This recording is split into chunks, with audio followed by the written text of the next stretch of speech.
நீங்கள் பார்த்து கொண்டிருப்பது உஸ்தாத் மதுரை முஜாஹித் மனம் கவரும் சொற்பொழிவு. இது மார்க்கம் மற்றும் சமுதாயத்திற்கான குரல். நம்முடைய வாழ்க்கையில் பின்பற்றி வாழ்ந்து வருகிறோம். இந்த மார்க்கத்தை சரியான முறையில் புரிந்து கொள்வதும், இந்த மார்க்கத்தை முடிந்த அளவுக்கு முழுமையாக நாம் நம்முடைய வாழ்க்கையில் கடைபிடித்து வாழ்வதும் நம் மீது அல்லாஹ் சுமத்திய ஒரு கடமையாக இருக்கிறது.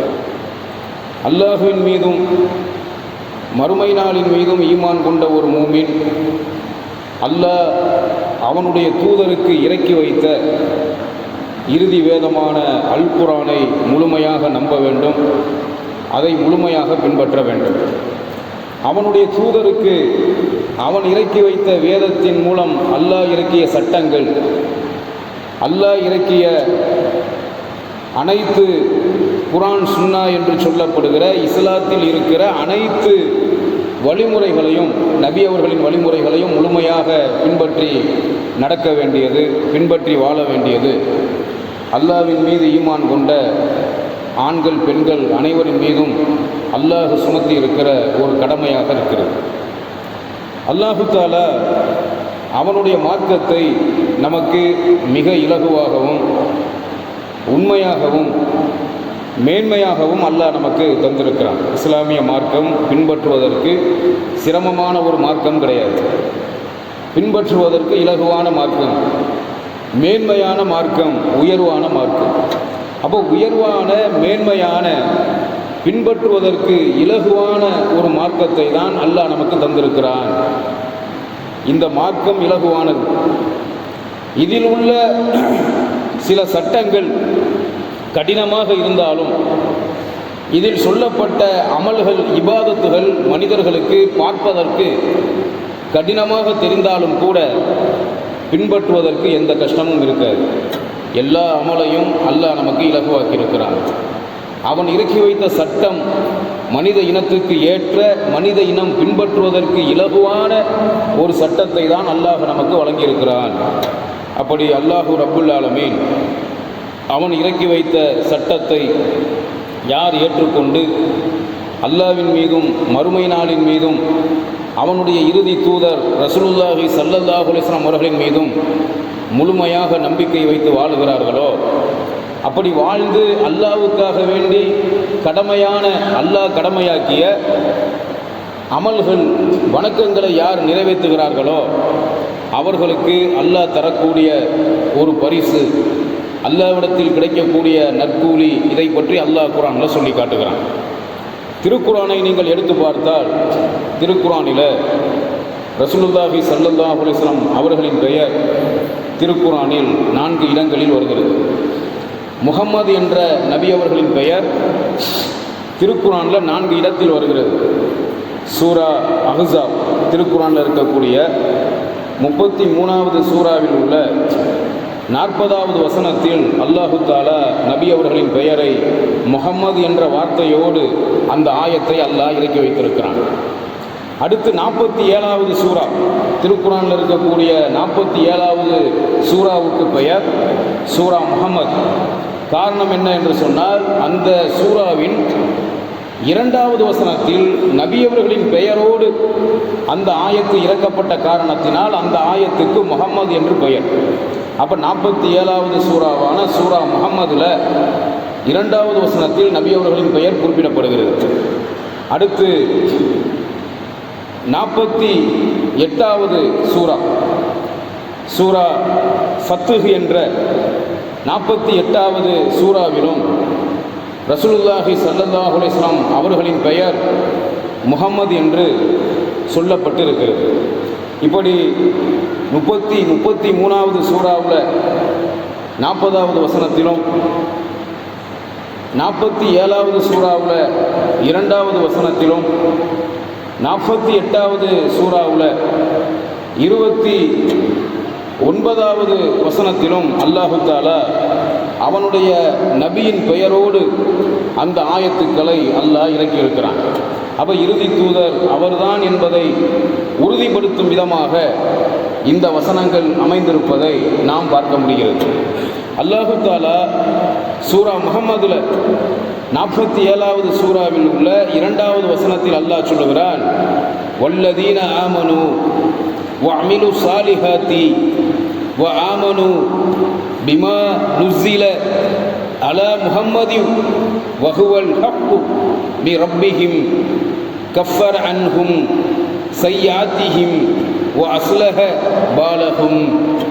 இந்த வசனத்தில் அல்லாஹ் சொல்லுகிறான், 47வது சூறாவான சூரா முஹம்மது என்ற இந்த அத்தியாயத்தின் 2வது வசனத்தில் அல்லாஹ் சொல்லுகிறான், எவர்கள் ஈமான் கொண்டு சாலிஹான நல்ல அமல்களை செய்து முஹம்மது ஸல்லல்லாஹு அலைஹி வஸல்லம் அவர்களின் மீது, முஹம்மது மீது இறக்கப்பட்ட வேதத்தின் மீது, இது அவர்களுடைய இறைவனிடம் இருந்து வந்த அல்லாஹ்விடம் இருந்து இறக்கப்பட்ட உண்மையாக இருக்கிறது என்று நம்பிக்கை கொள்கிறார்களோ, அவர்களுடைய தீமைகளை அவர்களை விட்டும் போக்கி அவர்களுடைய நிலைகளையும் அல்லாஹ் சீராக ஆக்குகிறான்.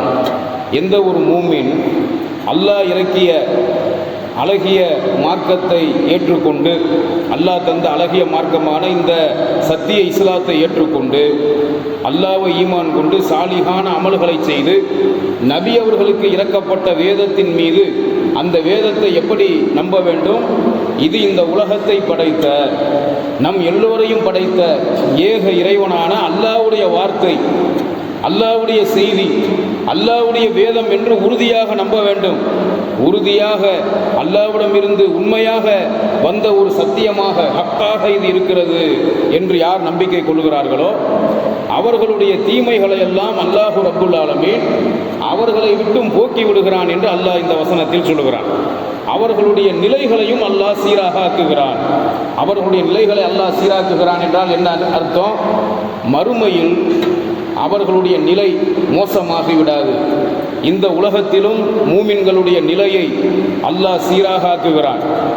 மறுமையிலும் அல்லாஹு ரப்புல் ஆலமீன் மூமின்களுடைய நிலையை மிக மேலாக சீராக ஆக்குகிறான்.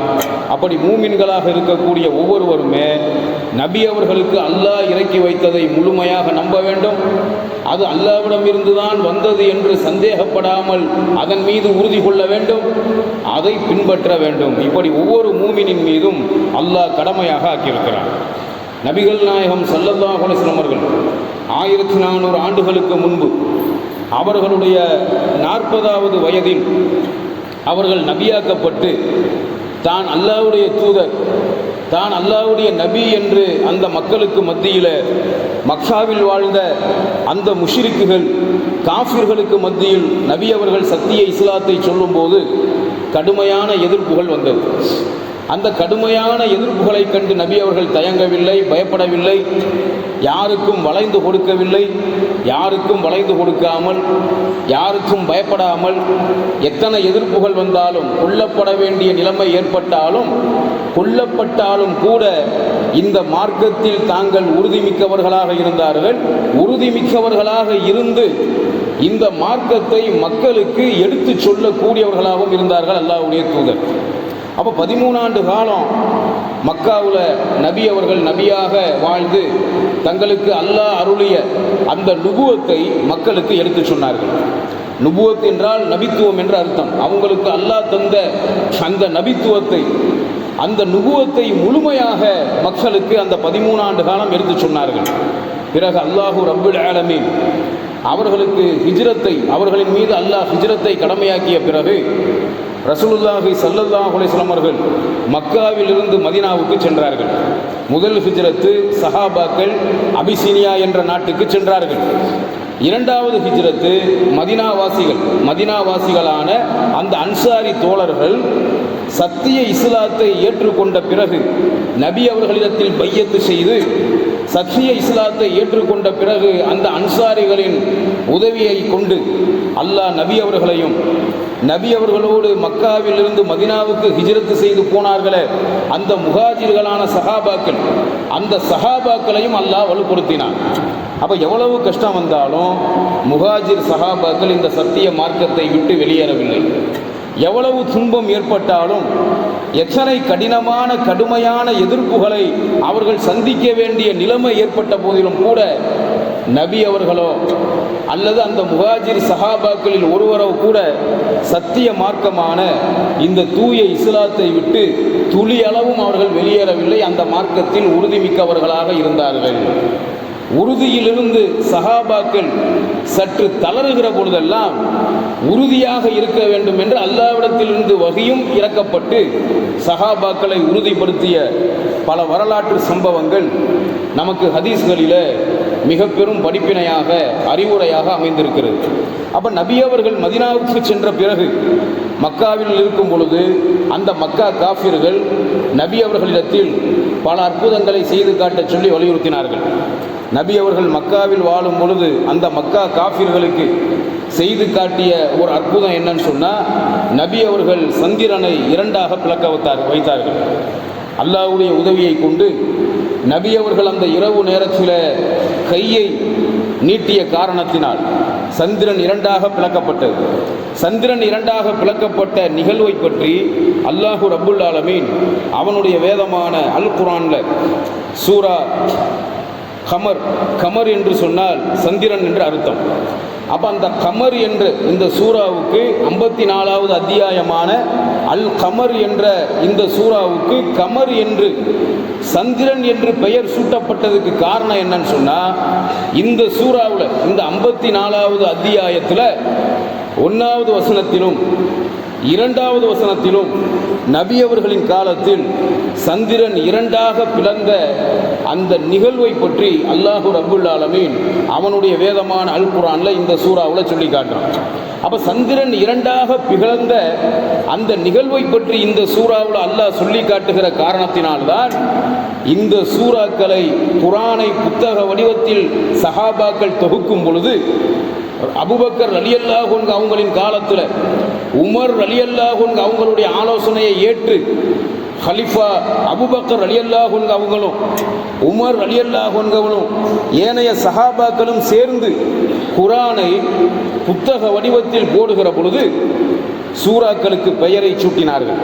அப்படி இந்த சூறாவுக்கு அல் கமர் சந்திரன் என்று பெயர் சூட்டப்பட்டதுக்கு காரணம் என்னன்னு சொன்னா, சந்திரன் இரண்டாக பிளந்த அந்த அற்புத நிகழ்வை அல்லாஹ் இந்த வசனத்தில் சொல்லி காட்டுகிறான். அப்ப நபி அவர்கள் நபியாக்கப்பட்ட போது மக்காவில் கடுமையான எதிர்ப்புகள் வந்துச்சு. கடுமையான சித்திரவதைகளை, கொடுமைகளை, இன்னல்களை சஹாபாக்கள் சந்தித்தார்கள். நபி அவர்களும் சந்தித்தார்கள். கொஞ்சம் விட்டா நபி அவர்களை கொலை செய்வதற்கு கூட அந்த மக்கா காஃபிர்கள் தயாராக இருந்தார்கள். இதெல்லாம் வரலாறுகளில் நாம் பார்க்கிறோம். அப்போ எதிர்ப்புகளை காட்டிய அந்த காஃபிர்கள் நபி அவங்கள்ட்ட சில கோரிக்கைகளை வச்சாங்க. என்ன கோரிக்கைன்னு சொன்னால், நீங்கள் உண்மையில் அல்லாஹ்வுடைய தூதராக இருந்தால், நீங்கள் உண்மையில் அல்லாஹ்வுடைய நபியாக இருந்தால், நீங்கள் ஏதாவது ஒரு அற்புதத்தை செய்து காட்டுங்கள். ஏதாவது ஒரு அற்புதத்தை நீங்கள் செஞ்சு காட்டினா தான் உங்களை நாங்கள் நபின்னு நம்புவோம்.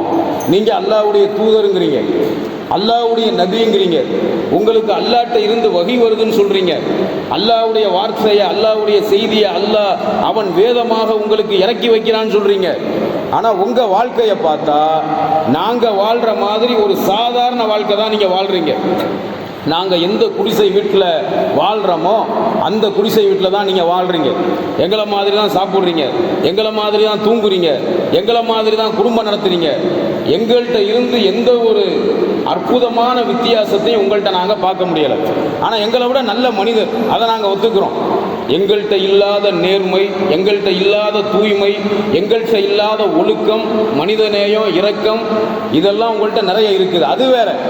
ஆனால் மனித வாழ்க்கைன்னு பார்க்கும்போது நாங்கள் எப்படி சாப்பிட்றோமோ, நாங்கள் எப்படி தூங்குறோமோ, நாங்கள் எப்படி மனைவி மக்களோடு சாதாரண குடிசை வீட்டில் வாழ்கிறோமோ அது மாதிரி தான் நீங்களும் வாழ்கிறீங்க. அப்போ நீங்கள் நபியாக இருந்தால் உங்களுக்கு என்ன கொடுக்கப்பட்டிருக்கணும்? உங்களுக்கு அல்லாஹ்ட்ட இருந்து வஹி வந்தால் பத்தாது. வஹி மட்டும் உங்களுக்கு அருளப்பட்டா பத்தாது. நீங்க உண்மையில் நபியாக இருந்தால் நீங்க வசிக்கிற வீடு தங்கமாக இருக்க வேண்டும். நீங்க வசிக்கிற வீட்டை அல்லாஹ் உங்களுக்கு தங்கத்தில் ஒரு வீட்டை கொடுக்கணும். குடிசையும் அதுக்கு மேல இருக்கிற மேற்குடிசையும் தங்கமா இருக்கணும். சுத்தி இருக்கிற மதில்கள் சுவர்களும் தங்கமா இருக்கணும். கீழே நீங்க படுத்து உறங்குறீங்களே தர, அந்த தர மணல் தரையாக இருக்கக்கூடாது, தங்க தரையாக இருக்க வேண்டும். அந்த மாதிரி தங்கத்தில் ஒரு வீடு உங்களுக்கு கொடுக்கப்பட்டு, இந்த உலகத்தில் தங்கத்தில் ஒரு மாளிகை உங்களுக்கு கொடுக்கப்பட்டு, அந்த தங்க மாளிகைக்குள்ள நீங்க வசிச்சு வாழ்ந்து எங்களுக்கு நீங்க அல்லாஹ்வுடைய நபின்னு சொன்னா நாங்க நம்புறோம். அந்த மாதிரி உங்கள்கிட்ட இல்லை. தங்க குடிசையில் நீங்கள் வாழலை, தங்க மாளிகையில் வாழலை. நாங்கள் வாழ்கிற சாதாரண குடிசையில் தான் நீங்களும் வாழ்கிறீங்க. அப்போ நீங்கள் நபின்னு எங்களால் ஏற்றுக்க முடியாது. அல்லது இன்னொரு அற்புதம் என்ன செய்யணும்னு சொன்னால், நாங்கள் பார்க்கும்போது நீங்கள் வானத்துக்கு போயிட்டு வரணும். பூமியில் நிற்கக்கூடிய நீங்கள் வானத்துக்கு போகணும். வானத்தில் இருந்து கீழே இறங்கி திரும்பி வரணும். வானத்துக்கு போயிட்டு திரும்பி வரணும். நீங்கள் பறந்து வானத்துக்கு போயிட்டு ஆகாயத்துக்கு போயிட்டு திரும்ப பூமிக்கு வந்தீங்கன்னு சொன்னால் உங்களை நாங்கள் நபின்னு நம்புகிறோம். அல்லது நம்ம ஊரில் இதுக்கு முன்னாடி எத்தனையோ பேர் இறந்துருக்காங்க. அப்படி இறந்தவங்களில் யாரையாவது நீங்கள் உயிரோடு கொண்டாந்து நிப்பாட்டிட்டா நீங்கள் நபின்னு நாங்கள் நம்புகிறோன்னு சொல்லி நபி அவர்களால் என்ன முடியாதோ அதையெல்லாம் செய்ய சொல்லி அந்த மக்கா காஃபிர்கள் கோரிக்கை வச்சாங்க. நீங்கள் உண்மையில் நபியாக இருந்தால் தங்கத்தில் ஒரு மாளிகையை கட்டுங்க. நீங்கள் உண்மையிலே நபியாக இருந்தால் வானத்துக்கு போயிட்டு வாங்க நாங்கள் பார்க்கும்போது. அல்லது நீங்கள் இறந்து போன யாரையாவது நம்ம சமுதாயத்தில் நம்ம ஊரில் இதுக்கு முன்னாடி எத்தனையோ பேர் இறந்தாங்களே, அப்படி இறந்த யாரையாவது உயிரோடு கொண்டு வாங்க, அப்போ தான் நாங்கள் உங்களை நபின்னு நம்புவோம்னு சொல்லி அந்த மக்கா காஃபிர்கள் நிறைய அற்புதத்தை செஞ்சு காட்ட சொல்லி நபி அவர்களை காயப்படுத்தினாங்க.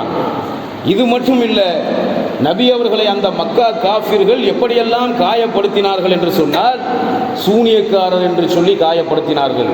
ரசூலுல்லாஹி ஸல்லல்லாஹு அலைஹி வஸல்லம் அவர்கள் அல்லாஹ்விடம் இருந்து அவங்களுக்கு அருளப்பட்ட அந்த அற்புத வேத வசனங்களை, அற்புத வாக்கியங்களை, அந்த அற்புத வகையை அந்த மக்களுக்கு சொல்லும்போது அதை சூனியம் என்று மறுத்தார்கள். அடுத்து அவங்களை கவிஞர் என்று சொன்னார்கள், பைத்தியக்காரர் என்று சொன்னார்கள். நபி அவங்கள கவிஞர்னு சொன்னாங்க, நபி அவரை பைத்தியக்காரர்னு சொன்னாங்க, நபி அவங்கள சூனியக்காரர்னு சொன்னாங்க. இதற்கெல்லாம் குர்ஆன்லேயே அல்லாஹ் பதில் கொடுக்குறான். இவர் கவிஞர் இல்லை, இவர் சூனியக்காரர் இல்லை, இவர் பைத்தியக்காரர் இல்லை, இவர் அல்லாஹ்வுடைய தூதர் தான் என்று அல்லாஹ் மிக தெளிவாக சொல்லி காட்டுறான் குர்ஆன்ல. இந்த வார்த்தையை சொல்லி அந்த மக்கா காஃபிர்கள் நபி அவர்களை புறக்கணித்ததோடு இல்லாமல் நபி அவங்களை அற்புதம் செஞ்சு காட்ட சொல்லி வலியுறுத்துறாங்க.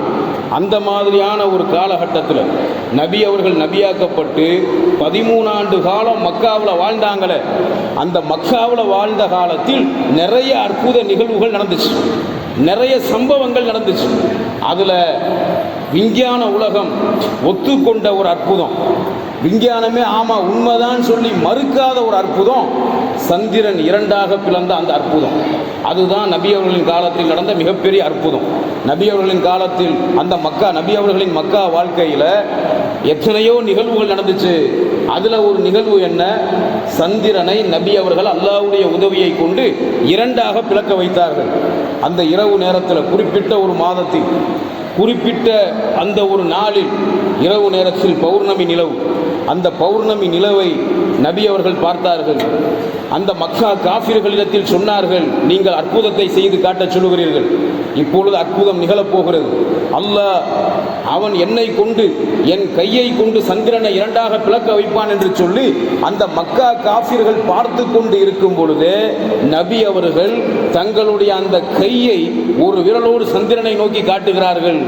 நபி அவர்கள் கை அந்த சந்திரனை நோக்கி காட்டப்பட்ட போது சந்திரன் 2ஆக பிளந்தது. 2ஆக பிளந்து என்ன ஆச்சுன்னு சொன்னா, நபி அவர்களுக்கு எந்த மலையின் குகை இருக்கக்கூடிய அந்த ஹிரா குகை இருக்கக்கூடிய மலை, அந்த மலைக்கு பேர் என்ன, ஜபல் நூர் என்று பெயர். ஜபல் நூர் என்று சொன்னால் 100 மலை என்று பெயர். அந்த 100 மலை இருக்கக்கூடிய அந்த 100 மலையில தான் ஹிரா குகை இருக்கிறது.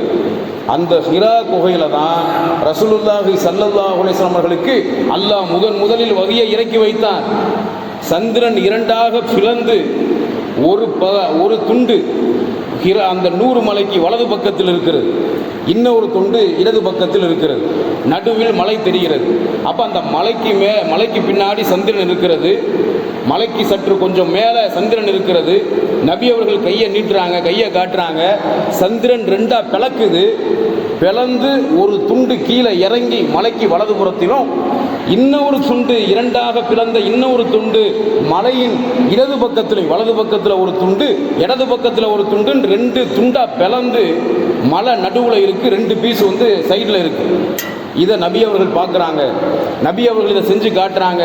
அந்த மக்கா காஃபிர்கள் கண்ணால் பார்த்து ஆச்சரியப்பட்டு போனாங்க. அப்படி ரெண்டா சந்திரன் அல்லாஹ் பிளக்க வச்சு அதை ஒன்றாக அல்லாஹ் இணைத்தான். இதைத்தான் இந்த சூரா கமரில் 1வது 2வது வசனத்தில் அல்லாஹ் சொல்லி காட்டுறான்.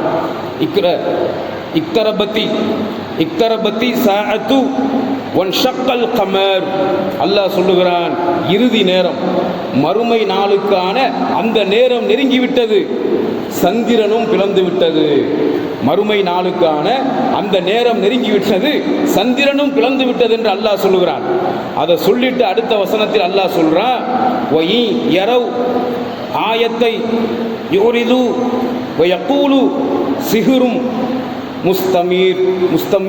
அல்லாஹ் சொல்லுகிறான், எனினும் அவர்கள் ஓர் அத்தாட்சியை பார்த்தால், அல்லாஹ் எந்த அத்தாட்சியை காட்டினாலும், எந்த அற்புத நிகழ்வை காட்டினாலும் அதை அந்த காஃபிர்கள் பார்த்தால் அதை புறக்கணித்து விடுகிறார்கள். அத்தாட்சியை பார்த்து அவர்கள் புறக்கணித்து விடுகிறார்கள். புறக்கணித்து அவர்கள் சொல்லுகிறார்கள், இது வழக்கமாக நடைபெறக்கூடிய சூனியம்தான் என்று அவர்கள் சொல்லுகிறார்கள். இந்த வசனத்தில் அல்லாஹ் சொல்றான். அப்ப மக்கா காஃபிர்கள் யாருடைய உள்ளத்தின் மீது அல்லாஹ் முத்திரையிட்டு விட்டானோ, யாரை இறுதி வரை மரணிக்கின்ற வரை வழிகேட்டில் வாழ வேண்டும் என்று அல்லாஹ் விதித்து விட்டானோ, அப்படிப்பட்ட அந்த குஃபார்கள்ட்ட எந்த அற்புதத்தை செஞ்சு காட்டினாலும் அவங்க நேர் வழிக்கு வரமாட்டாங்க. நேர் வழிக்கு வராமல் என்ன சொல்லுவாங்க, இது ஒரு சூனியம் என்று சொல்லி மறுத்து புறக்கணித்து போய்கிட்டே இருப்பாங்க. அதைத்தான் இந்த வசனத்தில் அல்லாஹ் சொல்றான். அப்போ அந்த சந்திரன் ரெண்டா பிளக்கப்பட்ட அந்த நிகழ்வை, நபி அவர்களின் காலத்தில் நடந்த அந்த அற்புத நிகழ்வை பற்றி அல்லாஹ் குர்ஆன்ல மிக தெளிவாக சொல்லி காட்டுறான். சூரா கமர்ல 1, 2 ஆகிய 2 வசனங்கள் மிக தெளிவாக சொல்லி காட்டுகிறது. ஹதீஸ்களில் சந்திரன் இரண்டாக பிளக்கப்பட்ட அந்த நிகழ்வை பற்றி ஹதீஸ்களில் சில செய்திகள் நமக்கு மிக பெரும் படிப்பினையாக, அற்புத அறிவுரையாக சொல்லப்பட்டிருக்கிறது. இந்தியாவில் இஸ்லாம் எப்படி வந்தது தெரியுமா? இந்தியாவில் இஸ்லாத்துக்கு எதிராக இருக்கக்கூடிய மதவாத கும்பல்கள் ஒரு தவறான கருத்தை சொல்வார்கள். என்ன கருத்து? இது இப்போ சொல்லப்பட்ட கருத்து இல்லை, பல 100 வருஷமாக சொல்லப்படுற ஒரு தவறான கருத்து. இந்தியாவுக்குள் இஸ்லாம் வாழ்முனையில் வந்தது. அதாவது முகாலயர்கள், அரபு நாட்டிலிருந்து இந்தியாவுக்கு படையெடுத்து வந்த முகாலயர்கள் இங்கு இருந்த மாற்று மத மக்களை எல்லாம் மிரட்டி, வாளை காட்டி பயன்படுத்தி, ஆயுதத்தை காட்டி அச்சுறுத்தி அவங்களை அப்படியே இஸ்லாத்துக்கு மாற சொன்னாங்க. இங்க இருக்கிற மக்கள்லாம் இஸ்லாத்துக்கு, முகாலயர்களுக்கு பயந்து இஸ்லாத்துக்கு மாறிட்டாங்க. இன்னைக்கு இந்தியாவில் இருக்கக்கூடிய முஸ்லிம்கள்ல பெரும்பாலான இந்திய முஸ்லிம்கள், முஸ்லிம் மன்னர்கள், அரபு நாட்டிலிருந்து வந்தவங்களுடைய அந்த அச்சுறுத்தலுக்கு, அவங்க காட்டின வாளுக்கு பயந்து தான் இஸ்லாத்துக்கு மாறினாங்க. இஸ்லாம் வாழ்முனையில் பரவியது என்ற, இஸ்லாம் வாளால் பரவியது என்ற ஒரு தவறான, பொய்யான, அவதூறான கருத்தை இஸ்லாத்தின் எதிரிகள் இன்று வரை பரப்பி வருகிறார்கள். உண்மையில் இஸ்லாம் வாளால் பரவவில்லை, அற்புதத்தால் பரவியது, மனித நேயத்தால் பரவியது. அரபு நாட்டில் இருந்து சஹாபாக்களின் வாரிசுகள் நேர்மையான, தூய்மையான, ஒழுக்கமான வணிகர்களாக இந்தியாவுக்கு வந்தாங்க. அவங்கள்ட்ட இருந்த நேர்மை, சஹாபாக்களின் வாரிசுகளான அந்த சஹாபாக்கள்கிட்ட இருந்த நேர்மை, தூய்மை, ஒழுக்கம், இதை பார்த்து தான் இந்தியாவில் உள்ள மக்கள் இஸ்லாத்தை ஏற்றுக்கிட்டாங்க. அப்படி இஸ்லாம் இந்தியாவுக்கு வந்தது எப்படி வந்துச்சுன்னு சொன்னால், நபி அவர்களின் காலத்தில் சந்திரன் இரண்டாக பிளக்கப்பட்டதை ஒருத்தர் கண்ணால் பார்த்து முதல்ல இஸ்லாத்தை ஏற்றுக்கிட்டார். நபி அவங்க காலத்திலே இஸ்லாம் இந்தியாவுக்கு வந்துடுச்சு. சில வரலாறுகள், பொய்யாக எழுதப்பட்ட, தவறாக எழுதப்பட்ட சில வரலாறுகளில் சில அயோக்கியர்கள் எப்படி எழுதி வச்சிருக்காங்கன்னு சொன்னால், 1000 வருஷத்துக்கு முன்னாடி, அதாவது நபிகள் நாயகம் மரணித்து சில 100 வருடத்துக்கு பிறகுதான் இஸ்லாம் வாழ்முனையில் இந்தியாவில் பரவுச்சுன்னு சொல்லி சில கயவர்கள் தப்பாக எழுதி வச்சிருக்காங்க, பொய்யா. அது உண்மை கிடையாது. உண்மையில் பார்க்க போனால் நபி அவங்க ஹயாத்தா இருக்கும் பொழுது, மக்காவுல நபியாக அவங்க வாழ்ந்துகிட்டு இருக்கும் போது சந்திரனை ரெண்டா பிளக்க வச்சு ஒரு அற்புத நிகழ்வை நிகழ்த்தி காட்டினாங்களே, அப்பவே இஸ்லாம் இந்தியாவுக்குள் வந்துச்சு. முதல்ல இஸ்லாத்தை ஏற்றுக்கிட்டவர் யார்? இந்தியாவில் முதலில் இஸ்லாத்தை ஏற்றுக்கொண்ட இந்தியர் ரவி பாஸ்கர வர்மா சேரமான் பெருமாள் என்ற ஒரு மன்னர் தான் முதல்ல இஸ்லாத்தை ஏற்றுக்கிட்டார். அவர் தன்னுடைய பெயரை தாஜுதீன் என்று மாற்றிக்கொண்டார். தாஜுதீன்னா என்ன அர்த்தம்? தீன்னா மார்க்கம், தாஜ்னா கிரீடம். தாஜுதீன் என்று சொன்னால் மார்க்கத்தின் கிரீடம் என்று.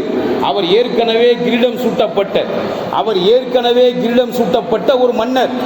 அந்த மன்னர் மார்க்கத்தின் கிரீடம் என்று தன்னுடைய பெயரை தாஜுதீன் என்று மாற்றிக்கொண்டு அவர்தான் முதல்ல இஸ்லாத்தை ஏற்றுக்கிட்ட இந்தியர் என்று இந்திய வரலாறு சொல்லுது.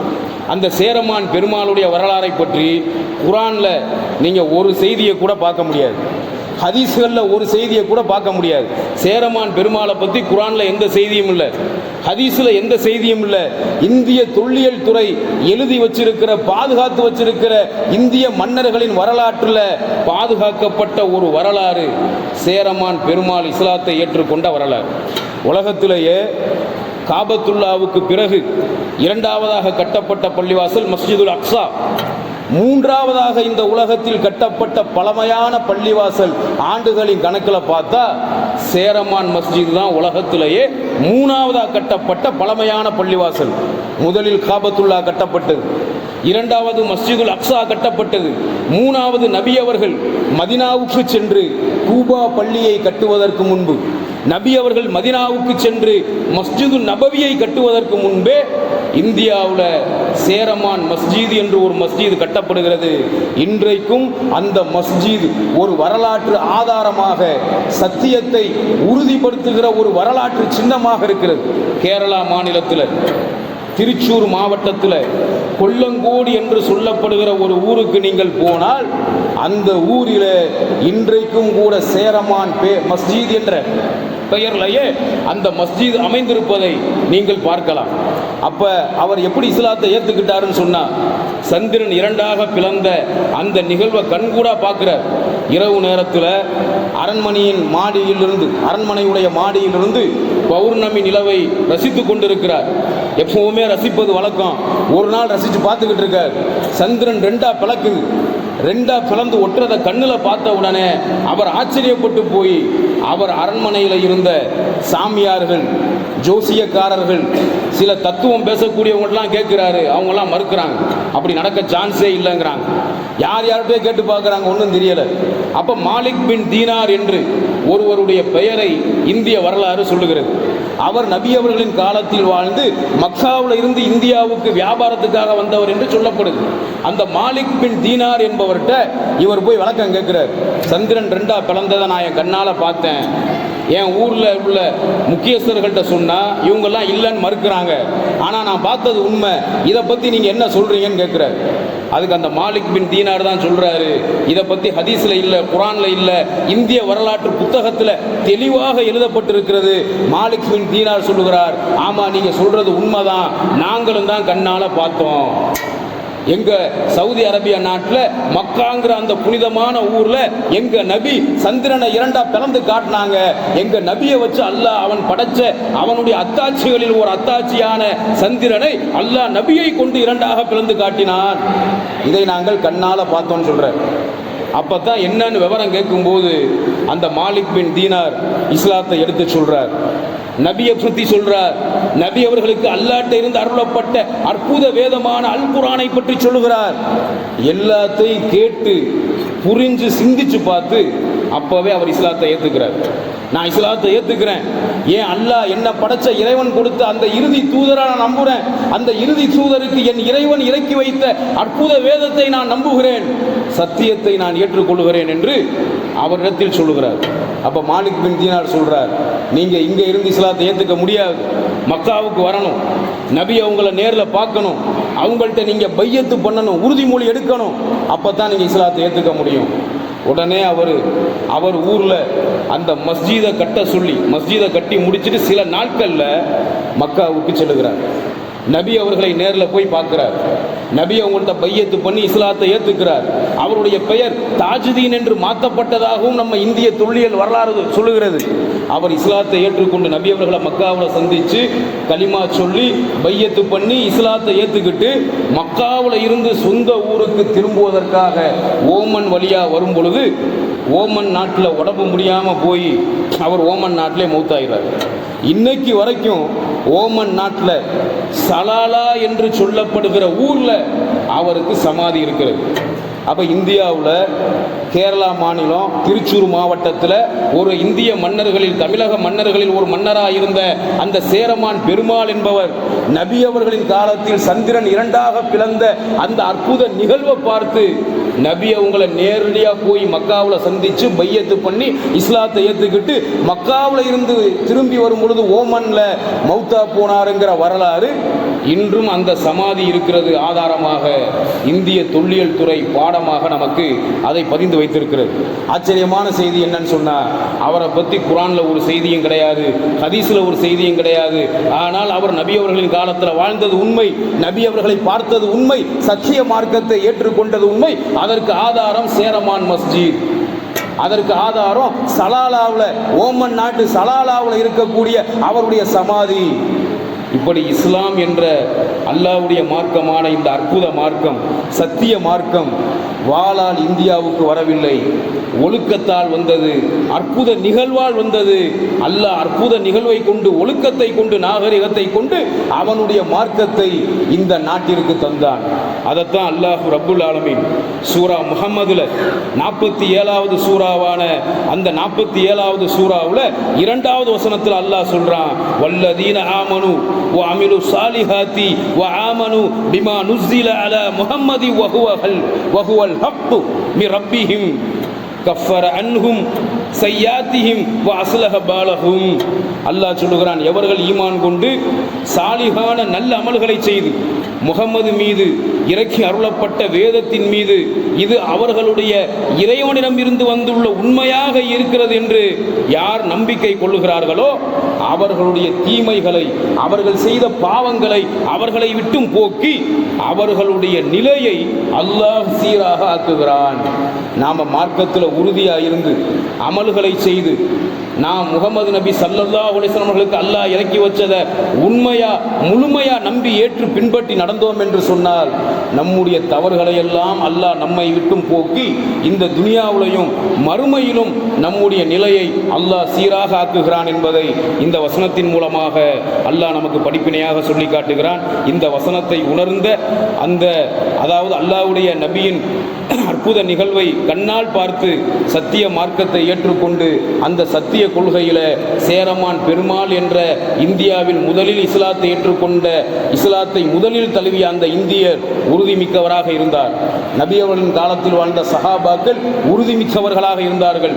நாமும் சத்திய மார்க்கமான இந்த தீனுல் இஸ்லாத்தில உறுதிமிக்கவர்களாக இருப்போமேயானால் அல்லாஹ் நம்மை மறுமையிலும் நம்முடைய நிலையை சீராக ஆக்குகிறான், இந்த உலகத்திலும் சீராக ஆக்குகிறான். அல்லாஹ்வை ஈமான் கொண்டு அவனுக்காக சாலிகான நல்ல அமல்களை செய்யக்கூடிய நம்மை அல்லாஹு ரப்புல் ஆலமீன் அவனுடைய மார்க்கத்தில் உறுதிமிக்க மக்களாக வாழ்வதற்கு, அந்த மார்க்கத்தில் உறுதிமிக்க மக்களாக நிலைத்திருப்பதற்கு